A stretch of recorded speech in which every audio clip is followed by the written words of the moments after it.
Hi, I'm Ohms and welcome to OmzLaw. If you're new to the series, make sure to check out the playlist. I've left it in the description before watching this video. But for today, we're going to have a quick tutorial on how to animate different camera movements inside of After Effects using pre-existing footage. So I have here my layers already organized in the Z dimension, and I'm going to import some footage right here.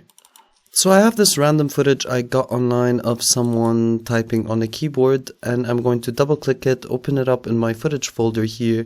I'm gonna just watch a bit the movement, and yeah, this is basically what I want. I do want this light camera movement so that I could get my composition to be dynamic. So we're gonna use this footage. We're gonna use the camera movement inside of this footage to get our composition to move the same way. So back to our composition, we're gonna create a new camera, and we're gonna make this camera 50 millimeters so that it matches the composition size. We're also going to create a null. So we're gonna create layer, new null object. We're gonna pair the camera to the null. So we're gonna turn this into 3D. We're gonna pair the camera to the null, and now we can apply the motion from that video. But first we have to track it. So let's move this video into our timeline. We could put it above the null object, and we could scale this down if you want, if the video is larger than the composition. Alright, so once I double click on this video, I can go over here into my tracker window, and we want to track motion. Basically how this tracking system works is that it relies on the tracker points, and we get our first tracker point right here once we click on track motion. So I'm going to zoom in a bit, and we can see that the tracker here needs to be pinpointed to something. So you want to grab first onto this square, kind of make it bigger. So click and drag to make it bigger. You could zoom out a bit, and you can click and drag to make it bigger. So you want to grab it from this area right here as you move. And once you grab it, it'll magnify the area it is focusing. And what you want to look for is something that is going to be unobstructed. So we want to make sure that the person is not typing over this area. We also want something that is constantly in the frame.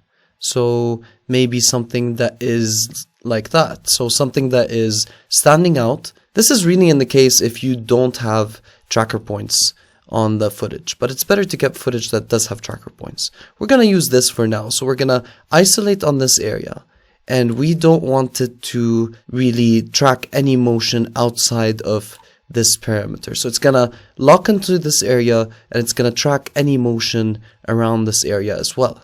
Now you can go over to this window, you can come down here, and you can do this either frame by frame, or you could just analyze forward, and Premiere will do this by itself. Since we only have 5 seconds, we're going to do this frame by frame. So by clicking forward, the software is going to analyze the movement and trace this movement throughout the video.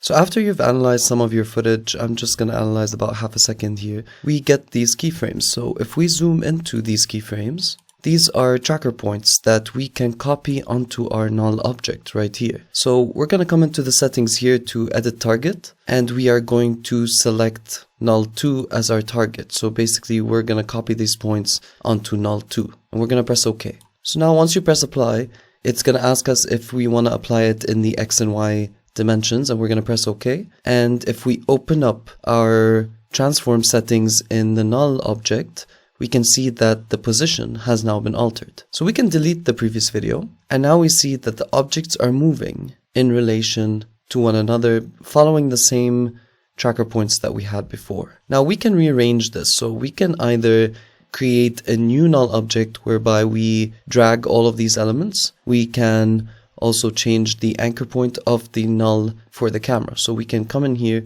we can change the anchor point so we can bring the composition back in. We can also hold shift as we're playing with these numbers. Now, since this is going to be moving a lot, we can scale it up. So we can come in here and scale up the null so that we fit more of the composition or more of the layers inside the composition. So I'm decreasing these numbers. Now, as we play, we're going to see that the composition moves in relation to us. You can also animate the anchor point if the corners or if the edges come out of the composition. You can also change the sizes of the layers so that none of that stuff happens as well. But we can see we have now this light animation that's more dynamic. And that's all I have for today. Don't forget to like and subscribe, as that will help me grow this channel. And I'll see you guys next time with more tutorials inside of After Effects.